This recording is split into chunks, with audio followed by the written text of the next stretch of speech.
How could things get so bad in a town that it becomes what we call a ghost town?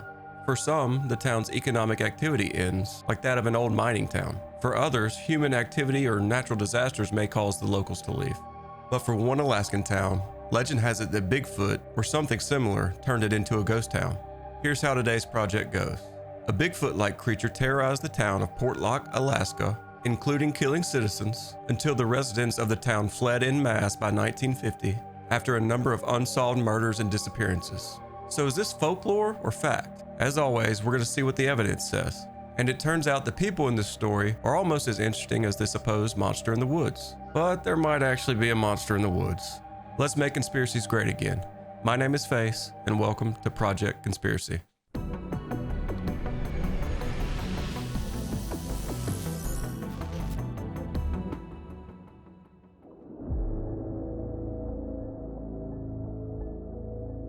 Portlock was established in the southern tip of the Kenai Peninsula in Alaska in the early 1900s as a cannery town. For reference, that's on the peninsula in the southern part of Alaska. This area had been home to the Sugpiaq people for centuries. The town of Portlock was named after Captain Nathaniel Portlock, a British ship captain who sailed there, or at least got pretty close, in 1786. He also got a harbor and a bay named after him, so productive journey for him. The town of Portlock was also known as Port Chatham. I may refer to it as Port Chatham at some point, so if I do that, you'll know what I'm talking about. About a century later, in 1867, the United States purchased Alaska from Russia for $7.2 million, and Alaska became a United States territory. The US was getting some serious land deals in the 1800s. And let's remember the situation in Alaska in the early 1900s when Portlock was founded. This is not exactly a developed area. There were no roads or trails to Portlock, and the only way to get there was by boat. And that's still the case today. Even so, in the 1910s, Portlock's economy and industry ran smoothly. They did the typical Alaska stuff there, hunting, fishing, that sort of thing. But the largest employer was Portlock Cannery, where fresh salmon was processed and canned. And the town sort of became official when it got a post office in 1921. Portlock first appeared on the 1940 census with 31 residents. Now, Portlock obviously had people before that, and we're about to get to them. But it's not really disputed that Portlock was abandoned by 1950, and the census didn't show anyone in Portlock in 1960 or 1970. But in a weird turn of events, the 1980 census does show 31 residents of Portlock. Probably a clerical error, maybe a glitch in the matrix. But that's not the only weird thing about Portlock. Many say that there was a Bigfoot-like monster there waiting to strike, and it did. Allegedly. Let's get into it.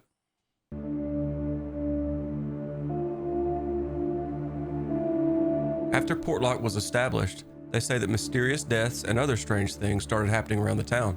The internet is insistent that the townspeople believe something was out there, and there's reports of two different entities. The one that we're going to focus on today is the Bigfoot-like creature. They call it the Nantiinaq. It was a huge, hairy, ape-like creature that was said to be hostile towards humans. This is something that makes the Nantiinaq different than what we normally hear about Bigfoot. And the Nantiinaq has been around in the Sugstun culture for a long time. By the way, if I butcher the pronunciation of any non-English words, apologies. I made a good faith effort to look up the pronunciations, but I wasn't able to find all of them. Roughly translated, Nantiinaq means half man, half beast. Though some say that the creature's condition might actually be a tragic situation, because it might have once been fully human. Others say it might be more of a supernatural type being. Nantiinaq has been found in the Chugach dialect of Sugpiaq Alutiiq that's used in the Kenai Peninsula dialect. It's borrowed from the Dena'ina word Nantiinaq, which means those who steal people. It's also said that Nantiinaq refers to a folklore type character, a sort of wild people who kidnap children, usually found in tales to scare children so that they didn't wander off into the woods. So that's a brief introduction to our monster today.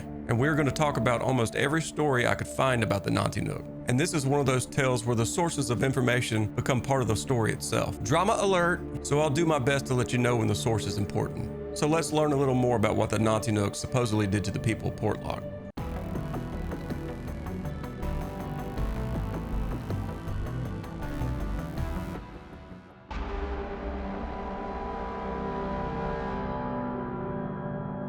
One of the earliest stories of strange activity in the Portlock area comes from Ed. Ed is a mostly anonymous source who gave some accounts from the area. He's said to have had a personal encounter in the 1970s that spooked him so bad that he started looking into what might be out there. We'll talk about his personal encounter in a few minutes. But first, let's talk about Ed's research. He claimed to have found a story about the creature in a 1935 Alaskan Sportsman magazine letter to the editor. Someone reportedly found a letter of their relative describing what happened in the Portlock area in 1905. Here's how it goes. The year was 1905. It said that the cannery employed a small group of Aleuts from a small village in Portlock Bay during salmon season. Their camp was about a mile from the cannery buildings. One day, all the Aleuts moved out of the village and paddled their bidarkas back to Port Graham. The letter said that the Aleuts claimed that a hairy man was bothering and frightening them to the point where they had to leave. They say that the cannery wasn't able to operate without its workers. And even though they set up armed guards to ensure the workers' protection, it took a year for the workers to return to the area. I have since done some research into the subject and found written histories of natives from Seldovia to Port Graham being frightened and bothered by something. They even have a native name for it. It doesn't translate into English very well. Sounds a lot like the Nantiinaq, and the weird stuff kept happening after that. In the 1920s, there were reports of gold prospectors and hunters frequently going missing. Some of the bodies were found dismembered in a creek. This caused many to believe that something more was going on. Some of these stories came from a Port Graham Sugpiaq elder who we're going to call Simeon in a 2009 article in the Homer Tribune. Homer, by the way, is further north, on the other side of the bay. More on Homer in just a minute. Simeon said that he remembers when the Bigfoot-like creature was blamed for the disappearance of a gold miner. This one guy over there had a little place where he was digging for gold. He went up there one time and never came back. No one found any sign of him. Now, it certainly wasn't unheard of for people to go missing in Alaska back then, especially in this area with its harsh weather conditions and forest predators. But what was strange is how often people would vanish near Portlock. There were also reports that trees were completely ripped out of the ground, turned upside down, and thrust back into the ground. Must have been the wind. The unusual activity continued in the 1930s, and some of the information we have for this time period comes from Melania Helen Kell. Most of what I was able to find about Melania came from that Homer Tribune article in 2009. So Melania was born on January 25th, 1934 in Port Chatham, aka Portlock. When Melania was a baby, the family abruptly moved from Port Chatham, leaving the house behind. We left our houses and the school and started all new here in Nantiinaq. Nantiinaq is a town sort of in between Portlock and Homer. So Portlock is furthest south, Nantiinaq is north of Portlock, and Homer is north and across the bay from Nantiinaq. Melania said that it hadn't been a single event that caused her family to leave. Rather, over a long period of time, the Nantiinaq was reportedly terrorizing villagers. That said, Melania did have a personal story about the creature. Melania's godfather, Andrew Kamluck, was logging in 1931 when he was found dead to a blow to the back of the head. According to Melania's story in the Homer Tribune, someone or something appeared to have hit him over the head with a piece of log moving equipment. The blow reportedly killed him instantly. I found other reports that said when Kamluck's body was found, he was 10 feet from the logging equipment and there was blood on it as well. There didn't seem to be any way that Kamluck could have slipped and fallen or simply hit his head unintentionally on the equipment. They say it looked as if someone or something picked it up, hit him over the head, and tossed the heavy piece of equipment aside. Melania also told of a spirit woman dressed in draping black clothes that would come out of the cliffs. Her dress was so long she would drag it. She had a very white face and would disappear back into the cliffs. We're not too worried about the spirit woman story today, but I wanted to make you aware of it because I'm going to mention it again later when we're trying to figure this stuff out. Melania said that once they moved to Nantiinaq, the Nantiinaq stayed far away and left them in peace. Melania grew up, raised 13 children, and at the time of the article remained one of the few regional elders that could pass on the old traditions. The article closes by noting that Melania was a favorite among the young people of Nantiinaq, especially when she told stories. But there were other stories of strange happenings around Portlock in the 1930s. They say that some cannery workers went for a walk in the forest near Portlock. They never returned, and when they were found, at least one of their bodies was found horribly mutilated. It seemed unlikely that the typical forest predators could have carried out such a vicious attack. Then, some hunters tracking a large moose came across what they claimed were 18-inch long, human-like footprints leading to some flattened brush. Some say that there were signs of a short struggle where the grass had been matted down, then only the deep tracks of the man-like animal departing towards the high, fog-shrouded mountains. And then we have the story of Tom Larson. His story was told by Simeon, the Port Graham Sugpiaq elder, in the Homer Tribune article that we looked at a few moments ago. Simeon's story recounted the experience of sawmill owner Tom Larson, who had a job cutting wood for the old fish traps. He told of spotting Nantiinaq on the beach once. After going back to his house to get his gun, He returned to the beach and the thing looked at him. For some reason, Larson decided against firing a shot. And failing to take the shot is a pretty consistent theme in the Bigfoot community too. We've all heard stories of hunters deciding not to shoot Bigfoot because it looked too human-like. But eventually the people of Portlock had enough. One source says that by about 1936, the people of Port Chatham left the village en masse. This is actually consistent with the story of Melania, who was born in 1934 and said her family moved when she was a baby, though some seem to insinuate that the exodus actually took place later, with the postmaster being the last resident of Portlock. When the post office finally closed in 1950, the postmaster left and Portlock was officially a ghost town.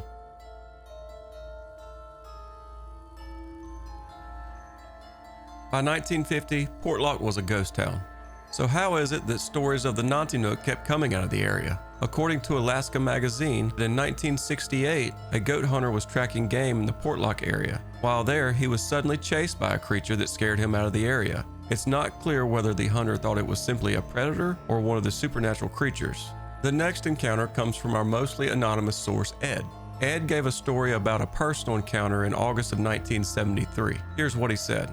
Ed and two others were bow hunting for goats in the remote wilderness of the Lower Cook Inlet around the area of Portlock when a storm forced them to take shelter in the Dogfish Bay Lagoon. In August in Alaska, there's still some light in the sky until about 10 or 11 at night. According to Ed, when the sun went down, the weirdness started up. We beached our skiff and let the tide run her dry. After a dinner of broiled salmon, we turned into our tent. The sky was clear, but the wind was howling through the old growth timber that lined the shore. Sometime around 2 a.m., my friend Dennis woke me up by squeezing my leg. I could dimly see his face in the tent. His finger was across his lips. I listened. Then I heard it. A step. A man was quietly walking outside our tent, taking very deliberate steps. Not a bear. Scenes from the movie Deliverance flashed through my mind.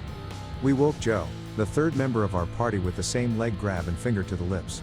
The walking, or rather sneaking, continued until it half circled our tent, and then all was quiet, except for the wind. Ed said that they were all embarrassed that the incident scared them, but those fears were justified because it happened again the next night. We had a flashlight and the rifle in the tent between us, locked and loaded. I finally dozed off but woke right up when Dennis squeezed my leg. The illuminated hands of my watch showed it was 2:30. Joe was already sitting up and had the rifle in hand. I heard the first step, not more than about 10 feet from the back of the tent. Slowly. Then another and another. Whatever this was, it sounded like it was walking on 2 feet. It made the same semicircle around the tent. When we finally got enough courage to crawl out of the tent and turn the flashlight on, we saw nothing. No tracks, nothing. According to Ed, the men were now legitimately scared after this second incident. So much so that they had determined that they were coming out of their tents, guns blazing, if the creature came back again. But it didn't come back the third night they were there. Then they got a break in the weather and got out of the area. And that's Ed's personal encounter. Ed, if you're watching and would like to come on the show and tell your story, join our Discord. We've got a personal encounter section in there. It's all part of the project to document the weird stuff that goes on in this strange world and maybe try to make some sense of it. People are seeing weird things. I believe that. So jump in there and tell us your personal ghost story, or when you had a time slip or experienced a glitch in the Matrix, or when you saw Bigfoot or Nantiinaq. I'm looking at you, Ed. If we can collect and compare these stories, maybe we can get a little closer to figuring out what's going on. But back to the evidence.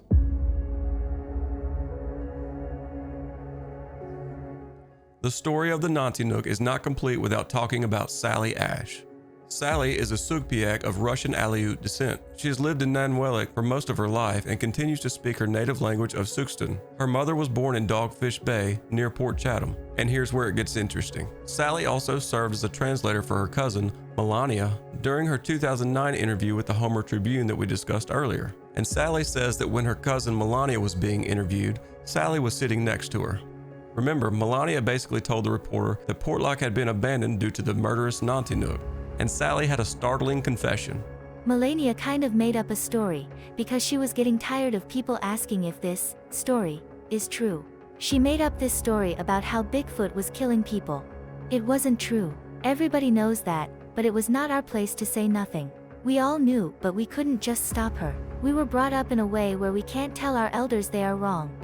So is that it? It's all made up? We solved another one. Well, not quite. While Sally said that Melania made up what she told the paper in 2009, Sally said they really did tell stories of the Nantiinaq. Portlock was kind of a creepy place. They'd tell us don't go out on a foggy day. That's when he's walking around. You could run into him and you never know what he might do. And Sally apparently believed that the Nantiinaq was real, and she even had her own story, which looks like it took place around the 1980s. My brother went up to the lake. He was tying off his skiff. He started smelling something really bad in the bushes, so he opened it, moving the branches. Something's going on here. Then he looked in there and there was a man with his hands in the back way, turned around. It looked like a man, but he was all hairy and he looked really scary. So he and our cousin took off running and didn't want to be up there. He wasn't sure if it was a Bigfoot, but there was a horrible smell. And a horrible smell is a recurring theme both with the Nantiinaq and Bigfoots. Big feet, Bigfoots. Sally also gave us a description of the entity. I think he is part human. He lived with people and then didn't want to be around them anymore, so he moved to the forest, away from everybody. He started growing hair and he looked like a Bigfoot, scary. My uncles, my grandfathers, they all talked about him. They'd tell us they live far away from people. They don't mix with people.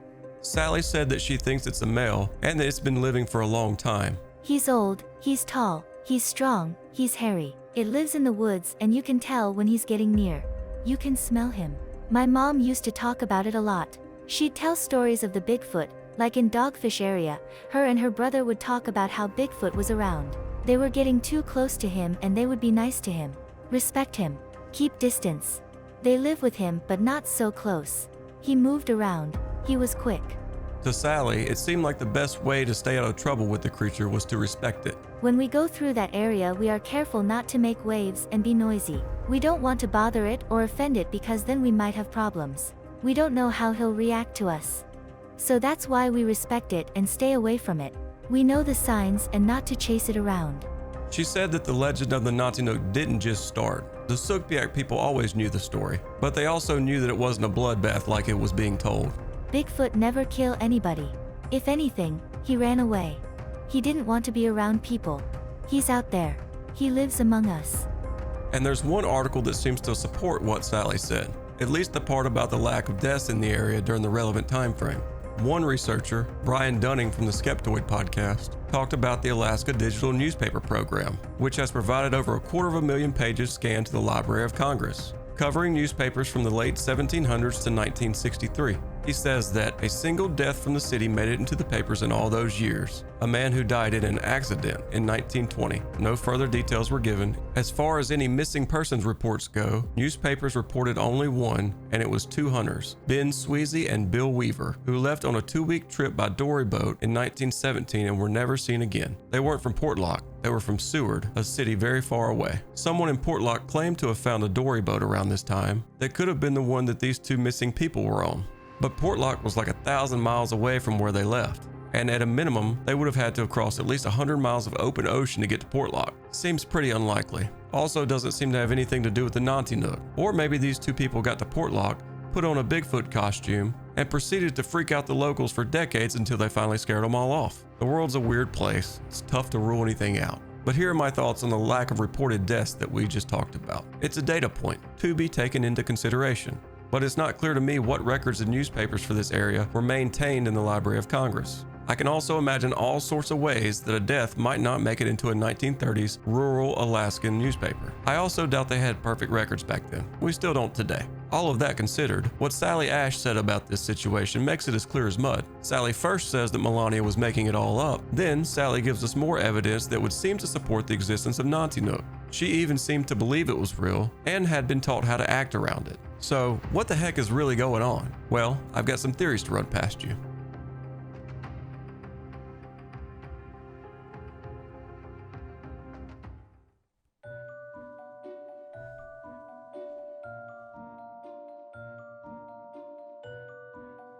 So what really happened in Portlock? Well, I've got some theories for your consideration. Theory 1. The natives, like Melania, are messing with us to keep us off their land. Believe it or not, it looks like there could actually be motive for this, and maybe even some circumstantial evidence. So the land that was Portlock is now owned by the Chugach Alaskan Corporation, or CAC. The CAC is one of 13 Alaska Native regional corporations created under the Alaska Native Claims Settlement Act of 1971 in settlement of the Aboriginal land claims. The CAC was incorporated in 1972 and is headquartered in Anchorage, Alaska. It's a for-profit corporation with over 2,200 Alaska Native shareholders of several different descents. We didn't talk about this one earlier, but one of the first articles about the strange stuff in Portlock was in an April 15, 1973 article in the Anchorage Daily News. That's the year after CAC was incorporated. In full disclosure, I didn't have access to the full article in the Anchorage Daily News. But the Homer Tribune article about Melania talks about the original 1973 article. The writer had learned the story during an evening spent with a school teacher and his wife at English Bay, Nantiinaq, while on a boat trip. Here's some of what it says. Sometime in the beginning years of World War II, rumors began to seep along the Kenai Peninsula that things were not right in Portlock. Men from the cannery town would reportedly go up into the hills to hunt all sheep and bear, and never return. Worse yet, sometimes stories would circulate about mutilated bodies that were swept down into the lagoon, torn and dismembered in a way that bears could not or would not do. So, the year after the CAC was formed, creepy stories start hitting the paper. Certainly is interesting timing. And Sally Ash also brought this up in her interview. Yeah, it belongs to all of us. That is where our culture, that's where our people lived there and we have ties there. Since we left, a lot of boats have come in and just took stuff out. Old Victrolas, old books. They just disappeared and now all we have are rotting buildings there. Empty buildings with graffiti on some of them. When we go down we are not looking for things. We go down because we want to feel. There's people buried there. We want to feel connected to them. Our ancestors are buried there. So, this theory that the natives have ulterior motives might actually make some sense. The natives own the land now and don't want people intruding on it, so they tell stories of a scary, murderous, potentially supernatural Bigfoot that supposedly turned Portlock into a ghost town. And Melania went even further and talked about the spirit woman in the creepy black dress. But even if this theory were true, I'm not sure it explains everything. Here's what I mean. Let's throw out everything that Melania and Sally said. Well, we've still got the 1905 story from Ed, in which the natives got spooked and left for a year because something was messing with them. Though I haven't found this article, and Ed presumably didn't look into the issue until after his personal encounter, which also happened in 1973. But we've also got other stories about strange stuff happening after Portlock was abandoned, and I haven't seen anything to suggest that the natives are behind all of those stories, though they might be. But from what I can tell, no one has actually denied the existence of this creature, not even Sally Ash, who is even willing to rat out her own family member. So, while there might be something to this theory that the natives made up the story to protect their land, I don't think it necessarily disproves the existence of Nantiinaq. Theory 2. In this one, let's forget about why Portlock was abandoned and focus on a much more interesting fact. No one has actually denied that the Nantiinaq exists. We just need to figure out what it is. Well, we can start that process by looking at what Sally Ash said. If you follow him he will hide and he could turn into different animals. You can chase him and suddenly he disappears behind a tree, and when you get close enough to see him all you see is a shimmering little mouse, shape-shifting. They would change to different animal, make you feel sad for them. They said don't touch them, just leave them alone. And some said that when you cornered him, he would become violent, changing into an animal. Sally Ash also said don't bother shooting him. One man tried, and the creature just pulled the bullet out of its chest. Actually terrifying. And admittedly, I'm not the most familiar with the entities we're about to talk about yet, but Sally's description kind of sounds like a Native American skinwalker. In Navajo culture, a skinwalker is a type of harmful witch who has the ability to turn into, possess, or disguise themselves as an animal. It's pretty fascinating, and again, also terrifying. And there's another Native American entity called a Wendigo. It's got supernatural traits like a skinwalker, but has also been said to be a distant relative of the Bigfoot. And there's yet another entity called the Kushtaka, a shape-shifting cryptid that stalks Alaska's wilderness looking for human prey. It's capable of assuming human form, the form of an otter, and potentially other forms. The stories say that the Kushtaka would lure people into the water, then rip them to shreds, kinda like the remains allegedly found by the people of Portlock. To me, the Nantiinaq sounds like it has some traits of each of these entities, which might make it truly unique. By the way, I find the native culture and lore fascinating, so if you'd be interested in an episode about any of the entities we just talked about, let me know down in the comments or in our Discord in the episodes ideas section. I'm looking for pretty much any reason to research these topics. Theory 3. Portlock ended up abandoned because of the completion of Alaska Route 1, aka the Alaskan Highway, in the 1940s. Portlock wasn't along Route 1, and towns that were inaccessible by road, like Portlock, soon ended up abandoned in favor of places that were easier to access. The author of the article about Sally Ash also pointed out that the timing of the abandonment coincided with the extension of Alaska Highway Route 1 to Kenai and eventually Homer. Remember Homer, just north of Portlock on the other side of the bay? More on that in just a minute. But first, let's take a little tangent down the Alaskan Highway, aka Route 1, so we understand the backdrop at the time that Portlock was abandoned. Rabbit hole warning. So they started talking about putting a major roadway in Alaska in like 1930. Nothing happened, government progress at its finest. But then Japan bombed Pearl Harbor in December of 1941, and an Alaskan highway was basically deemed a military necessity. President Roosevelt authorized construction of the Alaska Highway on February 11, 1942. So here's the deal. The US was at war at this time, and this road needs to be completed. But they were in Alaska, one of the most unforgiving environments in the world. They can need that road done all they want, but if they don't get it done before winter starts, it's not getting done that year. So the government had a different sense of urgency than it did in the 1930s. The US secured rights of way through Canada in March 1942. Then the Army Corps of Engineers started arriving. Construction on the Alaska Highway officially started on April 11, 1942. They had so many people and materials come in that it took them a month just to get everything in there. By June 1942, more than 10,000 American troops had arrived. They put together a plan and worked every day. And they got it done. Construction ended on October 25, 1942, when it was possible for vehicles to travel the entire length of the highway. So, in fewer than 8 months, the Army Corps of Engineers had cleared and laid down 1,500 miles of highway. Now, the highway wasn't entirely finished. It would work for the military for the time being, but they still had to make it nice in the coming years. The government started paving it when winter was over the next year, and the Alaska Highway opened to the public the way it appears today in 1948. And this timing does line up pretty well with Portlock being completely abandoned by 1950. Here's a potential issue with this Route 1 theory though. Melania's family moved to Nantiinaq, probably before Route 1 was built, and in any event, Route 1 never ran to Nantiinaq, so Route 1 couldn't be the reason why her family moved there. Well, there's apparently some evidence that the individual canneries that dotted the Kenai shores eventually consolidated into fewer facilities in the towns that were still operating. Basically, the small towns on the peninsula were consolidating, and Portlock drew the short end of the stick. Maybe because there was a murderous supernatural Bigfoot there. But Sally Ash said something similar to this. She said that people would see Nantiinaq, but that's not why the people left the Portlock area. People would see Nantiinaq, but that wasn't the reason why people moved this way to Seldovia and Nantiinaq. They moved because of the economy, schools, and the church. There really was no killing of people. So it seems unlikely that the Nantiinaq drove off the people of Portlock. But all three of these theories that we just discussed may have some element of truth. People along the peninsula could have consolidated into larger towns, naturally abandoning Portlock. The natives want it to stay abandoned, and the Nantiinaq might actually be out there. I think we'd probably call the evidence on this one inconclusive, which leaves the door open to more research, maybe some expeditions, and definitely some pretty cool possibilities, because there might just be a supernatural Bigfoot in southern Alaska.